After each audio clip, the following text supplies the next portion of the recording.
کے حوالے سے ریٹائرمنٹ کے بعد اس کے نتیجے میں یا اس کے ذریعے سے وہ اس وقت جو حکومت ملک میں قائم ہے اس کو بڑا ٹف ٹائم دے رہے تھے، تو آپ کے علم میں تھیں یہ چیزیں؟ دیکھیں، یہ جو اقدامات پی ٹی آئی کی طرف سے 9 مئی سے پہلے 9 مئی کے بعد کیے گئے اور آج کل بھی جو ان کی اسٹریٹجی ہے یا جس قسم جو بھی معاملات ہیں، اب اس کی تفصیل میں جانے کا تو اس وقت نہیں ہے، تو اس سے متعلق یہ بات جو ہے یہ بالکل موجود ہے کہ جی ان کا اس میں جو ہے وہ عمل دخل تھا، لیکن اس بارے میں کوئی میری جماعت نے یا گورنمنٹ نے کوئی انکوائری وغیرہ نہیں کی کہ میں یہ کہوں کہ جی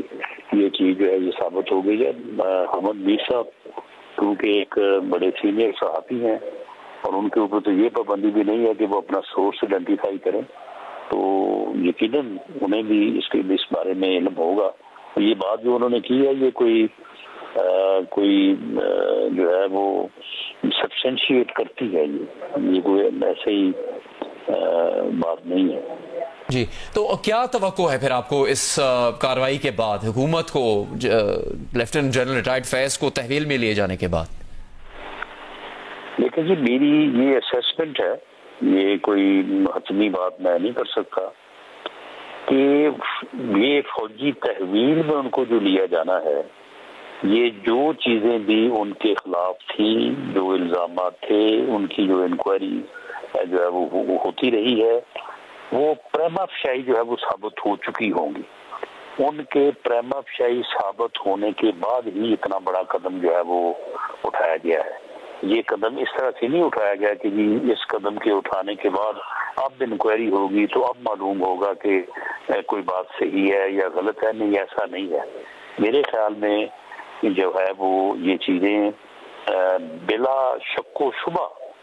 ان کے ناقابل تردید ثبوت ان کے خلاف جو ہے یہ آ چکے ہوں گے، پریما فشائی یہ بات ثابت ہو چکی ہوگی، تو اس کے بعد یہ تحویل میں لینے کا، کیونکہ یہ کوئی چھوٹا قدم نہیں ہے، یہ بہت بڑا قدم ہے، اور وہ جن عہدوں پہ جو ہے وہ رہے ہیں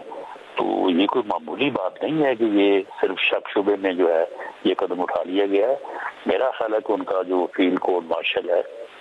وہ ہوگا۔ ٹھیک ہے رانا صاحب، پاک فوج میں جس میں ڈسپلن کا بڑا مؤثر اور بڑا سخت نظام ہے، تو آپ کیسے دیکھتے ہیں اس پیغام کو پاک فوج کی جانب سے، اور اس کی ٹائمنگ کو کیسے دیکھتے ہیں؟ دیکھیں جی، یہ تو آسمان کی بلندیوں کو جا کے چھونے والی بات ہے۔ اگر ڈسپلن کا اور احتساب کا یہ معیار جو اس ایکشن سے ثابت ہوا ہے تو اس کے تو آگے پھر اور بات ہی ختم ہو جاتی ہے۔ میں سمجھتا ہوں کہ یہ بات جو ہوتی رہی ہے، ہم سنتے رہے ہیں، تو اس سے بڑا ثبوت، اس سے بڑا اقدام جو ہے، میرا نہیں خیال ہے کہ دنیا میں بھی ڈسپلن فورسز ہیں، ادارے ہیں، وہاں پہ بھی احتساب کا جو ہے وہ نظام بدرجہ اتم موجود ہے۔ لیکن میں سمجھتا ہوں کہ پاک فوج نے یہ جو مثال قائم کی ہے یا جو سامنے آئی ہے، تو اس کے بعد تو میں نہیں سمجھتا کہ اس میں کوئی گنجائش رہ جاتی ہے کہ اس کے اوپر کوئی مزید بات کی جائے۔ یہ واقعی ادارے میں جو ہے وہ ایک ایسا نظام موجود ہے کہ وہاں پہ جس کے خلاف اگر کسی نے غلط کیا ہے وہ ثابت نہ ہو وہ علیحدہ چیز ہے، لیکن جو ثابت ہو گیا اگر کسی کے خلاف تو پھر بچت نہیں ہے۔ رانا صاحب، آپ کے علم میں ہے کیا یہ لیفٹیننٹ جنرل ریٹائرڈ فیض حمید اپنی حیثیت میں ہی سب یہ اقدامات کر رہے تھے سیاسی طور پر، یا آپ کو لگتا ہے کہ ان کے ساتھ اور بھی لوگ شامل تھے؟ نہیں، اور لوگ تو شامل ہوں گے ضرور، اس میں ایسا تو نہیں ہے کہ ایک فرد واحد تو کچھ بھی نہیں کر سکتا۔ اب دیکھنا ہی ہوگا کہ جو اور لوگ تھے وہ انڈر کمانڈ تھے یا وہ بھی شامل تھے ان چیزوں میں، اور یہ چیزیں ڈیٹیل میں جو ہے وہ اس انکوائری میں ہوئی ہوں گی، اور جب بھی اس کے اوپر کوئی رائے سامنے آئے گی یہ ساری چیزیں سامنے آ جائیں گی۔ جی، تو رانا صاحب، آپ کے علم میں ہے کہ 1 اگست کو خواجہ آصف صاحب نے یہ کہا کہ جنرل فیض نے 2019 میں آپ کی جماعت کو حکومت کی پیشکش کی تھی؟ دیکھیں، دیکھیں یہ بات خواجہ صاحب سے میں نے بھی سنی ہے کئی دفعہ، لیکن میں اس کا گواہ تو نہیں ہوں، لیکن اگر انہوں نے کہا ہے تو یقیناً یہ ایسی بات ہوئی ہوگی، کیونکہ جنرل فیض صاحب جو ہے وہ پولیٹیکل افیئرز میں ان کی بہت مداخلت تھی۔ وہ جتنا عرصہ بھی بطور ڈی جی سی اور اس کے بعد پھر ڈی جی آئی کے طور پہ رہے ہیں، تو سیاسی معاملات میں وہ بڑی کھل کے بڑے جو ہے وہ دھڑلے سے جسے کہتے ہیں نا وہ مداخلت کرتے تھے، اور کبھی کوئی معاملہ چھپاتے بھی نہیں تھے۔ اب آپ دیکھیں نا یہ فیض آباد دھرنا جو ہے، اس میں کیا ضرورت تھی جا کے وہاں پہ معاہدے کے اوپر دستخط کرنے کی؟ تو اس سے پھر بعد میں ان کو مشکلات بھی پیش آئیں، تو وہ تو بڑا یعنی کھلے طریقے سے یہ کرتے تھے۔ رانا ثناء اللہ صاحب مسلم لیگ نون کے رہنما بات کر رہے تھے۔ جی سے آپ کا بہت شکریہ۔